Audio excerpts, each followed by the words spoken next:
Quando eu digo que o mercado e as pessoas não estão preparadas para o que vai acontecer à frente, eu não me refiro a uma queda brutal imediatamente do Bitcoin. Pelo contrário, eu falo de motores que dificultarão que o Bitcoin chegue a preços tão baixos quanto a maioria imagina. E mais do que isso, qual é o próximo ponto de evolução do mercado cripto? Qual será o próximo outro patamar desse mercado das criptomoedas? Então, a gente fala sobre isso logo após a vinheta, é rapidinho. Agora sim, família, seja muito bem-vindo a mais um episódio da Liga Cripto com vocês aqui no vídeo de hoje. Mário, muito prazer. Já se inscreve se você não for inscrito, ativa o seu sininho e, é claro, deixa aquele like maroto para ajudar a Liga Cripto a espalhar esse vídeo YouTube afora. Beleza? Dados aqueles recados iniciais, a gente fala rapidamente aqui do que está acontecendo com o Bitcoin em termos de ação de preço. E no final de semana, no domingo, quando eu gravei um vídeo para nossa comunidade, para o nosso clube de membros, inclusive cogite participar do nosso clube de membros por apenas R$ 50, na realidade menos que R$ 50, você já tem lives exclusivas com o Rodrigo de 2 em 2 semanas, onde você tem tirada de dúvidas, você participa dos airdrops que a gente faz semanalmente, além de catar mais vídeos, mais contato com a Liga Cripto todos os dias. Sem contar que dentro do nosso Discord, que é 100% gratuito, o link está aqui embaixo na descrição desse vídeo, você também tem acesso a uma área 100% exclusiva. Então, cogite, mas voltando aqui para o nosso raciocínio, eu comentava que perdendo essa média móvel de 21 períodos aqui no diário, muito provavelmente, se o Bitcoin desse continuidade à sua correção, próximo ponto de parada seria a média móvel de 52 períodos, que é essa linha amarelada, próximo da zona de 76.800, tá? Hoje o Bitcoin se encontra muito próximo desse valor e encontrando suporte momentaneamente na média móvel de 52. Agora, família, será que a gente vai ter uma continuidade de correção ao longo dos próximos dias? Ponto é que, mesmo que esse seja o caminho natural, eu espero que após dias consecutivos de correção, de pressão vendedora, a gente tenha pelo menos o que a gente teve aqui atrás, que é um respiro, até mesmo um pullback trazendo ação de preço, quem sabe próximo dos 78.500, que é onde passaria que é a média móvel de 21 períodos, e se a gente for rejeitado, né, se a gente não conseguir ultrapassar acima desse valor, seria nada mais nada menos que um topo descendente para continuação das quedas. Mas no fim das contas, é isso que a gente quer no bear market. A gente quer oportunidade, a gente quer comprar Bitcoin a preço de banana ou muito descontado em termos dos seus preços de máxima histórica, porque você sabe, eu sei, não foi a última máxima histórica da história do Bitcoin. Haverão novas. O importante é que você esteja acompanhando esse mercado desde já. Por quê? Bom, família, trazendo esse tweet do Plan C, explicando o porquê, ou um dos porquês de você estar engajado nesse mercado nesse instante, é porque, principalmente nesse ciclo de baixa, eu acho que é o ciclo de baixa mais importante, mais diferente e inovador do que a gente teve em ciclos de baixa anteriores. A gente sabe que momento de inverno é momento de construção do mercado cripto, mas a gente nunca construiu tanto quanto nesse inverno.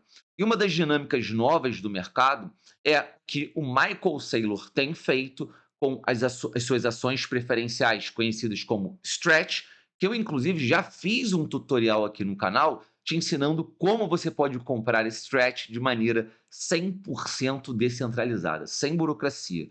Mas o ponto é que, nessa dinâmica que o Michael Saylor utiliza, já explicando para vocês o que está escrito aqui nesse tweet do Plan C, a MicroStrategy ela emite Stretch, que são esses títulos de rendimentos variáveis, atualmente está em 11,5%, e os investidores compram esses títulos atraídos pelo alto rendimento, pelo yield de um ano. 11,5% em um ano não se encontra em qualquer lugar. Em caso de quedas maiores do que a gente está vendo agora, não é o Bitcoin em US$ 76.000, mas se o Bitcoin cai para aproximadamente US$ 60.000, O Michael Saylor ele pode subir a taxa de stretch para 12% e comprar 25.000 a 50.000 bitcoins por semana.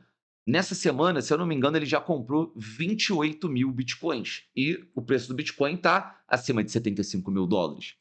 Se cair para US$ 50.000, ele podia subir para 13% e comprar 50.000 a 100.000 bitcoins em uma única semana, repetindo até a recuperação do preço. Então, isso cria uma demanda massiva de compra e ajuda a formar um piso no preço do Bitcoin, que é exatamente o que a gente tem feito a passos menores, mas o que a gente está construindo nesse bear market, próximo da zona dos US$ 60.000, é exatamente isso. E por mais que a gente venha abaixo, né, esse piso ele está sendo muito bem sedimentado para que, num retorno acima dele, né, caso a gente esteja abaixo de US$ 60.000, a gente não vai perder com tanta facilidade. E comprar mais Bitcoin a preços baixos reduz o custo médio, né, da empresa e aumenta os ganhos futuros. Os custos dos juros extras serão compensados muitas vezes pelo ganho de capital no longo prazo. Então, depois da recuperação, ele pode baixar a taxa para 11,5, que é o padrão que ele trabalha. Estou falando aqui não é sobre ser bom ou ruim, mas simplesmente uma análise matemática da realidade atual. O Saylor ele tem ferramentas poderosas para defender um piso no preço do Bitcoin. Bom, família, de repente você pode estar se perguntando, mas, Mário, será que de fato só essa dinâmica da MicroStrategy vai ser o suficiente para manter o preço do Bitcoin acima de US$ 60.000? Lembrando que não é uma obrigação isso, mas eu digo, será que só uma empresa comprando, fazendo essa dinâmica, já vai ser o suficiente para a gente fortalecer as bases do Bitcoin? E o ponto é que a Strive, que é uma outra empresa, comprou 30 milhões de Bitcoin utilizando a mesma dinâmica da Stretch, né? Fazendo isso com a sua ação preferencial específica. Então, esses 30 milhões em Bitcoin foram representados, né, numa compra de 382 Bitcoins. A empresa hoje já tem 15.391. E para mim, isso é só um começo. A gente está falando aqui, principalmente no título, de um cenário que a maioria das pessoas não está vislumbrando. E a primeira parte, ou o primeiro ponto desse cenário futuro, é exatamente isso. Imagina quando mais uma empresa, mais duas empresas, 20 companhias estiverem fazendo o que a MicroStrategy faz hoje. Isso é tão importante, família, que até a Fidelity, um fundo, né, uma gestora, desculpa, de 7 trilhões, chamou esse mecanismo da Stretch como uma nova demanda catalisadora por Bitcoin. Para a gente concluir, 40 milhões de investidores devem estar assistindo isso de perto.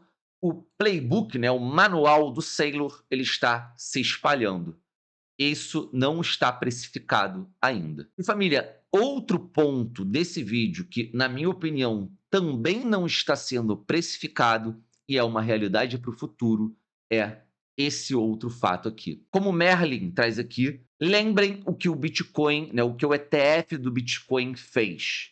Isso é maior. Vem comigo. A SEC está preparando uma isenção de inovação para ações tokenizadas. Isso pela Bloomberg. Em janeiro de 2024, o Spot Bitcoin, né, o ETF Spot de Bitcoin, foi aprovado e a gente teve 130 bilhões de dólares em inflows nos 18 meses seguintes. E família, quando a gente fala de Nvidia, Apple, Tesla, vias descentralizadas 24/7, isso abre um mercado endereçável a 60 trilhões de dólares, quase 500 vezes maior que o inflow dos ETFs. Tokenização dos maiores mercados financeiros do mundo entrando de verdade em cripto faz com que quem estiver posicionado nas infraestruturas certas pode capturar uma fatia enorme desse fluxo.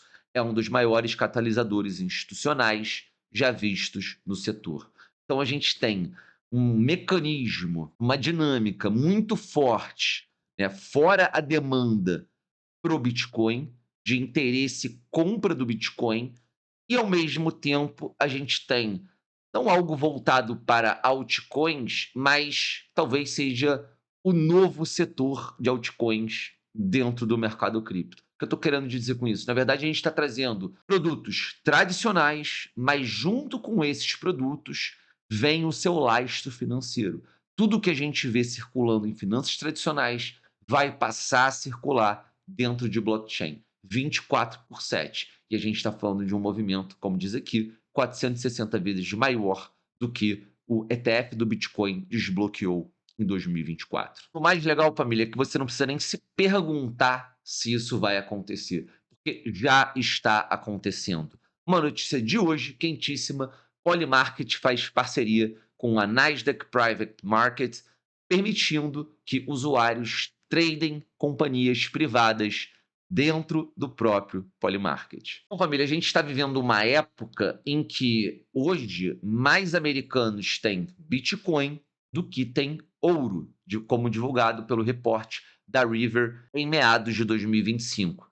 Então, imagine em 2026, né, com Clarity Act, com tudo que está ebulindo do mercado cripto atualmente. E o mais bizarro, família, é que com isso tudo, todo esse desenvolvimento, se você tem 0,1 Bitcoin, você ainda está no top 0,63% global em termos de posição de Bitcoin. Resumidamente, você está à frente de 99% do mundo. Então, imagina quando esses 99% restantes entrarem na brincadeira também. É isso, família. Eu vou ficando por aqui, só para a gente dar uma rapidinha. Legal da gente saber que o Bradesco passou, né, passará, na verdade, a oferecer produtos cripto. E já que a gente está falando de produtos cripto, eu tenho que falar da melhor plataforma de trade do mercado, que é parceira aqui do canal. Eu estou falando da Bybit. Se você ainda não tem conta criada, cogite criar, porque aqui na Liga, em diversos momentos, a gente tem